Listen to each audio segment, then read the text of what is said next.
কথা নয় দাদা, লোকে আড়ালে বলে ভোলাটা পাগলা আছে। এই তুমি ওরকম আনসোশাল কেন? লোকেতে একটু ওরকম হতেই পারে। কত রকমের আজব আতঙ্ক আছে, তা ভাবলে অবাক হতে হয়। বোধহয় পাপি টাপিদেরই এরকম দুর্গন্ধ বেরোয় গা দিয়ে। নমস্কার, আমি সুমিত। কলিকাতা প্রাইমে আজকের গল্প গায়ের গন্ধ। লেখক শীর্ষেন্দু মুখোপাধ্যায়। গল্পটি প্রকাশিত হয়েছিল সানন্দা 1420 বঙ্গাব্দ নববর্ষ সংখ্যায়। শুনতে থাকুন। ওই হলো আঁচল। সব সময় আঁচল ধরে থাকতো বলে মা এই নাম রেখেছিল। বটে? তা বাপু, তুমি আঁচলের বৃত্তান্ত জানলে কি করে? আগে কানে আসে কিনা, বাতাসে কত ফিসফাস ঘুরে বেড়ায় তা জানেন? আমার কানে তো আসে না। আপনার উঁচু কান, মোটর, ক্যানেস্তারা, হাতুড়ি আর লোহালক্করের শব্দ ছাড়া আর কি কিছু আপনার কানে যায়? কেন? শেতলা পুজোয় মাইক বাজে, চৌপথিতে ভোটের বক্তৃতা হয়, সেসব কি আমার কানে আসে না? তা আসে, আবার বেরিয়েও যায়। কোনো কিছু গায়ে মাখেন নাকি আপনি? আপনার গায়ে শুধু তেলকালি, অথচ বাতাসে এক সময় এত ফিসফাস শুনেছিলাম আপনি নাকি এমএসসি পাস। দেখলে তো পেটতয় হয় না। ফিসফাসে বিশ্বাস করো কেন? আমি মিস্ত্রি মানুষ, খেটে পিটে দুটো ডাল ভাতের জোগাড় করি, এটাই আসল কথা। দেখুন ভোলাদা, মিস্ত্রি আমরাও, তা বলে দুনিয়া ভুলে দিনরাত গাড়ির কলকবজার মধ্যে ডুবে থাকতে হবে এমনটা নয়।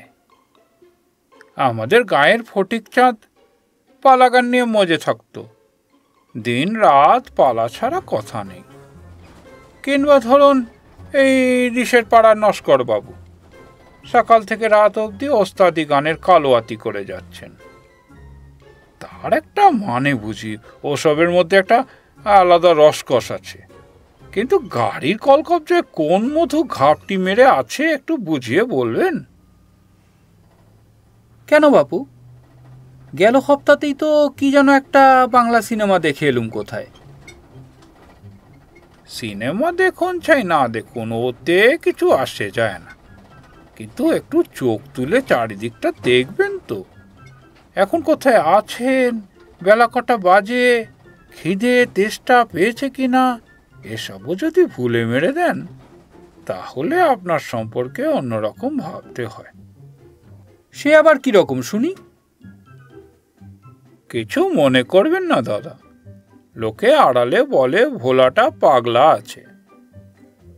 কি মুশকিল! একটা কাজ মন দিয়ে করতে গেলে লোকেতে একটু ওরকম হতেই পারে। আমাদের অঙ্কের স্যার হরিবাবুরও তো খাওয়া দাওয়া ঠিক থাকতো না। সেইটাই তো বললুম, পালাগান, কালোয়াতি কিংবা অঙ্ক তো শাস্ত্র, কিন্তু অটোমোবিলটা কোন হিসেবে তার সঙ্গে পাল্লা টানে বলুন তো? কেন, গাড়ি বা কি এমন খারাপ জিনিস? মানছি আপনার মতো গাড়ির মেকানিক কমই আছে, আড়ালে আমরাও বলা বলি করি। ভোলাদার মতো গাড়ির হাঁচি কাশি বুঝতে পারার মতো বিদ্যা আমাদের নেই। তা বলে গ্যারেজের বাইরের দিকে একটু চোখ তুলে তাকাতে নেই? আহা, আজ তুমি বড্ড চটে আছো। আচ্ছা, ওই আঁচল মেয়েটাকে নিয়েই তো বখেরা, না? আপনি তো আচ্ছা লোক ভোলাদা, ব্যাপারটা বখেরা হতে যাবে কেন? বখেরা মানে হলো ঝঞ্ঝাট ঝামেলা। আপনার কি তাই মনে হচ্ছে? বাপু হে, সারা জন্ম মাত্র 3টি মহিলার সঙ্গে আমার সম্পর্ক। ঠাকুমা, মা আর দিদি, 3জনেই খান্ডার। ঠাকুমা তো চেলা কাঠ দিয়ে পেটাতো, মায়ের অস্ত্র ছিল পাখার বাঁট, আর কখনো গরম খুন্তি। আর দিদি 6 বছরের বড় হওয়ার সুবাদে মাঝে মধ্যেই চুলের মুঠি ধরে উত্তম মধ্যম দিত। দিদির অবশ্য বিয়ে হয়ে গেছে, মা ঠাকুমার বুড়ো বয়সে দাপট কমে গেছে। তা বলে আমার আতঙ্কটা তো আর যায়নি। মেয়ে মানুষকে বড্ড ভয় পাই বাপু, তাই বখেরা কথাটা মুখে এলো। ওটা কথা নয় দাদা, মাসিমাকে খান্ডার বললেই তো হবে না। এই তো সেদিন চায়ের সঙ্গে চিড়ে ভাজা খাওয়ালেন, মাতৃনিন্দা মহাপাপ। ওটা নিন্দে হবে কেন? মায়ের শাসন ছিল বলেই তো আমি বকে যাইনি। কথাটা ওভাবে বলা নয়। মা ঠাকুমার অসুখ করলে এখনো আমি অন্ধকার দেখি। এটাকেও বকে যাওয়াই বলে। বয়স কত হলো তারই হিসেব আছে। বয়স ভেবে কি হবে? বেঁচে থাকলেই বয়সের মিটার চড়তে থাকে। বুড়ো বয়সে দেখবে কে আপনাকে শুনি? কেন? এই যে এতগুলো ছেলেকে হাতে করে কাজ শিখিয়ে দাঁড় করিয়ে দিলুম, ওরাই দেখবে। না দেখলে বৃদ্ধাবাস আছে।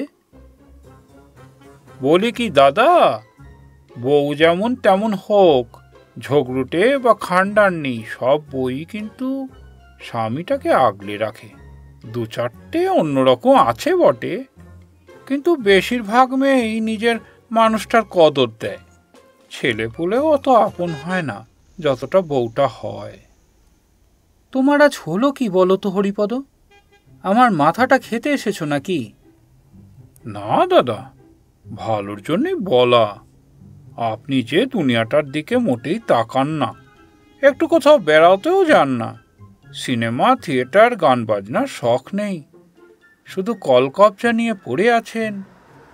রসকষ্টে শুকিয়ে যাচ্ছে ভোলাদা, ছুপা রুস্তম হয়ে কি জীবনটা কাটিয়ে দেবেন?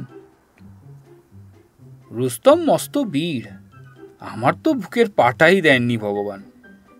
তবে বেড়াতে যাই না কে বলল? এই তো গত বছর মা আর ঠাকুমাকে কাশী বিশ্বনাথ দেখিয়ে আনলাম। সেটা 3 বছর আগে, আমার হিসেব আছে। তা হবে হয়তো।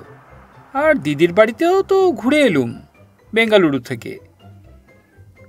সেও গতবার, তাও দিদি বিস্তর কাকুতি মিনতি করায়। ওই যথেষ্ট। আমি না থাকলে গ্যারেজটা কেমন এলোমেলো হয়ে যায়, ঠিকমতো কাজকর্ম হয় না, লোকে নালিশ করে। গ্যারেজ আর গ্যারেজ। বলি, এক সময় যে ফুটবল খেলতেন, ক্লাবে থিয়েটারে পার্ট করতেন, তবলাও শিখেছিলেন শুনেছি, সব কি বিস্মরণ হয়ে গেল? দূর দূর, অল্প বয়সে ওসব কে না করে বলো তো? সেদিন সেই ফর্সাপানা দিদিমণি গাড়ি সারাতে হট করে এসে না পড়লে আপনার পেটে যে এত বিদ্যে, তাও কি আমরা জানতে পারতুম? ছাই বিদ্যে। কত ছেলে মেয়ে MA BA পাশ করে ফ্যা করে বেকার হয়ে ঘুরে বেড়াচ্ছে, দেখছো না? বিদ্যে দিয়ে কি হয়? বিদ্যেকে অত তুচ্ছ তাচ্ছিল্য করবেন না দাদা। মাধ্যমিক পাশ করার ধাক্কায় আমার মৃগী রোগের মতো হয়েছিল। থেকে থেকে কাঁপুনি উঠত, ঘন ঘন জল তেষ্টা আর পেচ্ছাপ পেত, খাওয়ায় অরুচি, অনিদ্রা, বদহজম। মাধ্যমিকের কুতুতেই যদি এতটা হয়, তাহলে এর কুতুতে আরও না কি কি জানি হবে। বাপরে বাপ! তা দিদিমণিটার কি নাম যেন? জয়তী বোধ হয়। তা দিদিমণিটা আপনাকে বলছিল বটে, নবাঙ্কুর, তুমি গ্যারেজ চালাচ্ছ, এ যে ভাবা যায় না। কত ভালো ছাত্র ছিলে তুমি, ফিজিক্সে ফার্স্ট ক্লাস। দিদিমণির বরটা প্রথম আপনাকে তুমি তুমি করে বলছিল, মনে আছে? বৃত্তান্ত শুনে একেবারে নুতুপুতু হয়ে কেমন আপনি আজ্ঞে করতে লাগলো, সব মনে আছে আমার। আজ ভালো জ্বালা হলো হে হরিপদ। বলি, মতলবটা কি তোমার? সেটা আর খোলসা করতে দিচ্ছেন কই? এই তো কি যেন একটা বলছিলে? হ্যাঁ, বলছিলাম ওর নাম আঁচল। তাতে কি হলো? ওই তো আপনার দোষ। আপনার কিছুতেই কিছু হয় না, কিন্তু আঁচল রাস্তা দিয়ে হেঁটে গেলে চারিদিকে লোক তাকায়। দেশে কি নিষ্কম্মা লোকের অভাব? যা চোখে পড়ে তাই হাঁ করে দেখে। কেউ কেউ দেখবে দেওয়ালে সাটা পুরনো পোস্টারটাও হাঁ করে দেখছে। তাও দেখে, আবার দেখার মতন জিনিস হলে তাও দেখে। রাস্তায় শুধু পুরনো পোস্টার ছাড়া কি কিছু দেখার থাকে না? বুঝলুম, আঁচল বোধহয় একজন দেখনসই মেয়ে। 70-এর মুখে ছাই দিয়ে, তাই এই গ্যারেজের সম্মুখের পথ দিয়েই নিত্যি যাতায়াত। আঁচলের বাবার একটা পুরনো অমনি গাড়ি ছিল, প্রায় ঝুরঝুরে অবস্থা। টেকো পরে হিসেবি লোক গাড়িটাকে ছিপড়ে করে ছেড়েছিল। তারপর আপনাকে এসে ধরে পড়েছিল, ভোলাবাবু গাড়িটা সামনের জানুয়ারি পর্যন্ত চালু রাখার ব্যবস্থা করে দিন। আমার একটা লাইফ পলিসি ততদিনে ম্যাচিওর করবে, তখন নতুন গাড়ি কিনব। ও হ্যাঁ, পরেশনাথ ঘোষ তো? হ্যাঁ, আপনারা মিত্তির। তুমি জ্বালালে হে হরিপদ, ঘোষ মিত্তিরের প্রসঙ্গ ওঠাও কেন? ওঠে দাদা, ওঠে। পরেশবাবুদের বাড়িতেও উঠেছে। সে বাড়িতেই বা উঠছে কেন? সেখানেই তো রহস্য। পরেশ ঘোষের বউ ধ্রুবতারাকে চেনেন? না, আমার কি চেনার কথা? না চিনলেও ক্ষতি নেই, তবে তিনি আপনাকে চিনে ফেলেছেন। উনি জয়তী দিদিমণির পিসি। এ যে বেশ জটিল ব্যাপার দেখছি। রামচন্দ্রের সেতুবন্ধনে কাঠবেড়ালিরও নাকি কন্ট্রিবিউশন ছিল। আমারও একটু আছে। আমি জানিয়ে দিয়েছি, নবাঙ্কন মিত্তিরের গ্যারেজ থেকে মাসে 1.5 থেকে 2 লাখ টাকা আয় হয়। একটু বাড়াবাড়ি হয়ে গেল না? হলো নাকি? কিন্তু আমার হিসেবে কোনো গন্ডগোল নেই দাদা। তুমি আমাকে যে বিপদে ফেলেছ তা বলার নয়। এই বিপদ থেকে উদ্ধার পাওয়ার একমাত্র উপায় হলো পালিয়ে যাওয়া। তবে পালান। গ্যারেজ থেকে একটু তফাৎ হলে আপনার মনটা একটু বরং নরম হবে। ব্যাগপত্তর গুছিয়ে নিন। আমি নিজের সঙ্গে নিয়ে আপনাকে হাওড়া বা শিয়ালদা স্টেশন কিংবা দমদম এয়ারপোর্টে পৌঁছে দেব। ঠাট্টা করছি না হরিপদ, আমার একটা গোপন অসুবিধে আছে। কি সেটা? ঠিক বলার মতো নয়, লজ্জা এবং ঘেন্নার কথা।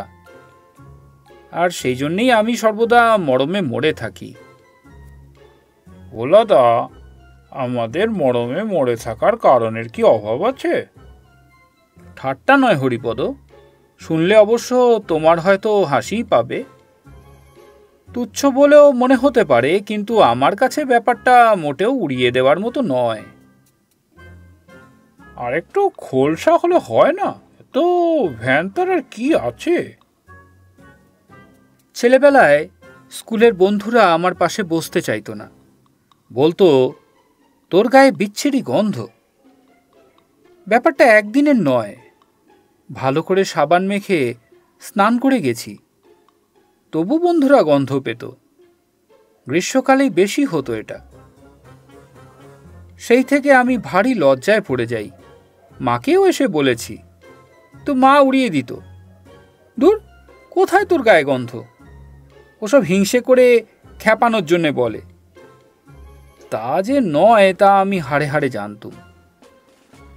গায়ের গন্ধ? আপনি যে হাসালেন দাদা।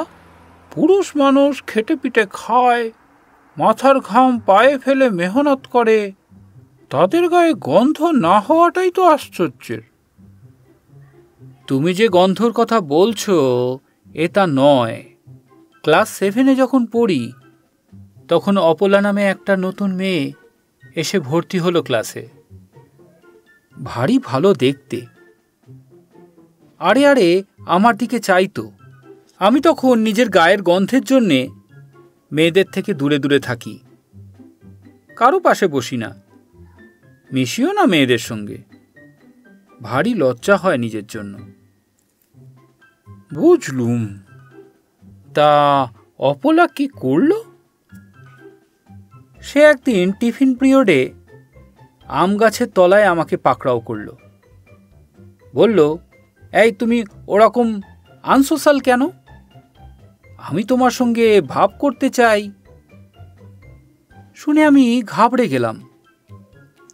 ভ্যাবলা নই, আনস্মার্টও নই, কিন্তু নিজেকে নিয়ে বিপন্ন।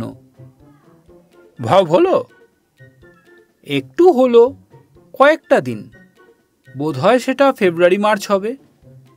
তারপরই একদিন হাফ ছুটির পর ক্লাসে ফাঁকা ঘরে বসে গল্প করছি, দেখি অপলা রুমালে নাক চেপে আছে। একটু বাদে কথার মাঝখানেই বলল, আমার গাড়ি বোধহয় এসে গেছে, আজ আসি। ये तो अजीब सी बात है दादा। এমনও তো হতে পারে যে অপলার সর্দি হয়ে নাক সুরসুর করছিল। সে তুমি যাই বলো, গায়ের বোটকা গন্ধ নিয়ে আমি দিন দিন একা আরও বিচ্ছিন্ন হয়ে পড়ছিলাম। লোকজন বিশেষ করে মহিলাদের কাছে যেতে ভয় করে। খুব সাবধানে বন্ধুবান্ধবদের সঙ্গে যথাসম্ভব দূরত্ব রেখে চলি। ব্যাপারটা আমার মনের রোগেই দাঁড়িয়ে যাচ্ছিল। গায়ের গন্ধ? শুধু গায়ের গন্ধ কি এত সিরিয়াস হতে পারে? ঠিক কথা, কিন্তু যার হয় তার হয়। আর আমার অবসেশনটা এমনই দাঁড়িয়ে গিয়েছিল যে আমি ডাক্তারের কাছে গিয়ে ধর্ণা দিয়েছিলাম। প্রথমে ডার্মাটোলজিস্ট, তারপর এন্ডোক্রিনোলজিস্ট, জেনারেল ফিজিশিয়ান, কেউ কিছু করতে পারেনি। নানা রকম টেস্ট করে ছেড়ে দিয়েছিল, ওষুধও দিয়েছিল বটে, কিন্তু পরিষ্কার জানিয়ে দিয়েছিল গায়ের দুর্গন্ধ ব্যাপারটা সিস্টেমের ডিফেক্ট, অনেকটাই জেনেটিক। কেউ কেউ বডি স্প্রে ব্যবহারের পরামর্শ দিয়েছিলেন।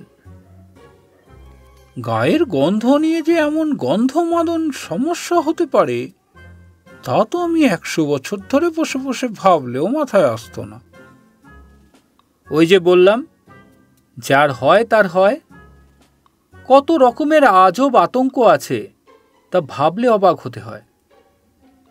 আমারও তাই শেষ অবধি মনে হতে লাগলো বোধহয় পাপি টাপিদেরই এরকম দুর্গন্ধ বেরোয় গা দিয়ে। নিজেকে পাপি ভাবতে ভাবতে আর একরকম পাগলামি এলো মাথায়। ঠিক করে ফেললাম, এরকম দুর্গন্ধ নিয়ে ভদ্র সমাজে মেলামেশার মানেই হয় না। বরং খেটে খাওয়া মানুষদের সমাজে আমি ততটা বেমানান নই, কারণ গতরে যারা খাটে তাদের গন্ধটন্ধ নিয়ে তেমন মাথা ব্যথা নেই। শুধু গায়ের গন্ধের কথা ভেবে কি ভদ্র সমাজ ত্যাগ করলেন ভোলাদা? ঠিক তাই। ভেবেছিলাম পিএইচডি করে কলেজ টলেজে পড়াবো। রণে ভঙ্গ দিয়ে পিলু মিস্ত্রির গ্যারেজে কাজে লেগে গেলাম। পিলু তো ভয়ে মরে, আমার হাতে পায়ে ধরে কাকতি মিনতি করতে লাগলো, বাবু এসব আপনাদের কাজ নয়, এসব কারবার আপনার পোষাবে না। মা ঠাকুমার কানেও কথাটা গিয়েছিল। মা একদিন শলার ঝাঁটা দিয়ে মেরে বাড়ি থেকে বের করে দিল। দিদি শুনে বলল, বেশ হয়েছে। আর ঠাকুমা নাকি শনি ঠাকুরকে সিন্নি চড়িয়েছিলেন। কিন্তু আমি খুব খুশি। মনে হলো সমাজে আমি আমার সঠিক অবস্থানের জায়গা খুঁজে পেয়েছি। মাথাটা পরিষ্কার, বিজ্ঞানের পাঠ আছে, কাজে মন ছিল। সুতরাং মোটর গাড়ির সব গোপন খবর দেখে নিতে আমার মোটে সময় লাগলো না। পিলুমিস্ত্রি অবধি সেলাম করত। গায়ের গন্ধের জন্যে এতটা অধঃপতন? কোন হিসেবে অধঃপতন বুঝিয়ে বলবে? হিসেব করে দেখেছি, প্রফেসরি করে যা রোজগার হতো আমি তার থেকে বহুগুণ বেশি কামাই। কিন্তু দাদা প্রেস্টিজ? তেলকালি মেখে থাকেন বলে বাবু লোকেরা এসে তো আপনি করেও বলে না। তবেই বোঝো দোষটা মানুষের না তেলকালির? ভালো জামা কাপড় পরে মাঞ্জা মারলেই লোকে ফের আপনি আজ্ঞে করবে। ওই জন্যেই লোকের ওপর আমার কোনো ভরসা নেই। বুঝলুম, কিন্তু আসল কথাটা হলো সেই গন্ধ বেটা এখন কোথায়?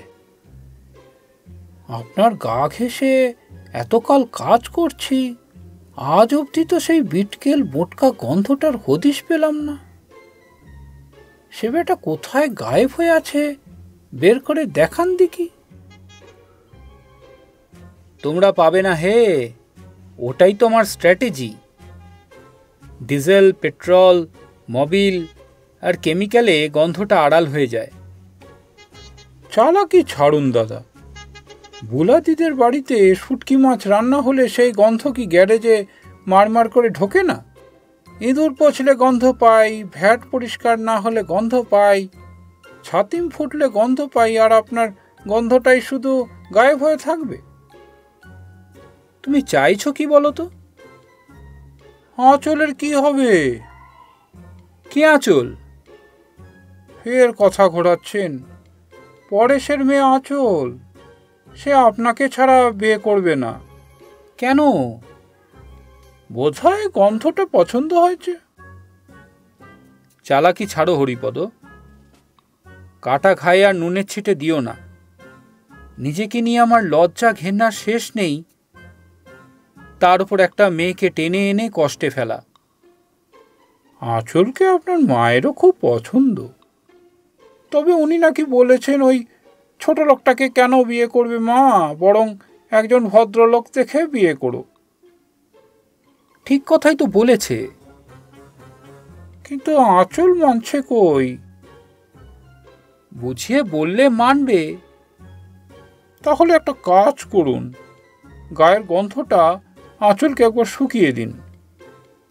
ইয়ার কি করো না হরিপদ, এসব শুনে আমার ভালো লাগছে না। আপনি কি নিজের গায়ের গন্ধ পান? পাই বই কি। তাহলে নিজের সঙ্গে থাকেন কি করে? ওটা কোনো কথা হলো? হলো, নিজের ভালো মন্দ যা আছে তা নিয়ে পালাবো কোথায় বলুন তো? আমাদের কি পালানোর জো আছে? গল্প শেষ। নবাঙ্কুর হয়তো আঁচলকে একদিন মেনে নিয়েছিল। ভালোবাসার বাঁধনে একসঙ্গে থাকতে থাকতে নবাঙ্কুরের গায়ের গন্ধটা হয়তো আঁচলের সয়ে গিয়েছিল। গল্প কেমন লাগছে জানাতে ভুলবেন না যেন।